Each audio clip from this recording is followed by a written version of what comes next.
বাপের বাড়ি হইতা বুট পরে যে সাদাবাজি করবা কোন করবা রাহাজানি করবা এই পাপ তো অটোমেটিক আমার এরকম হইব তোমরা বাপের বাগ আমি নিতাম খেরে চাচা আমরা অপরাধ করলে আমরা পাপ হইব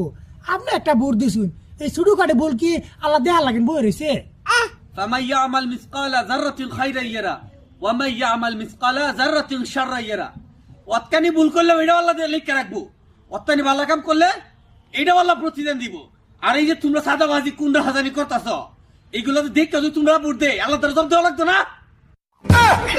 এটা চাচা দুসেইতা গেছে গা চাচা আপনি যে হাদিসটা কইছুন রাজনীতির মাঝে ধর্ম ঠিক করছুন না এই বেকুর বাচ্চা এটা হাদিস না এটা কোরআনের আয়াত আর রাজনীতির মাঝে ধর্ম হলে ঠিক হবে কেমনে যদি তোরা শুরু করতে না সান্দাবাজি করতে না চাচা দুইটা বেতালা চাচা ভোট দিতে এটা কইলে তো চাচা আমরা ভোটটি নষ্ট করে না ব্যাংক বা কাটে আরি না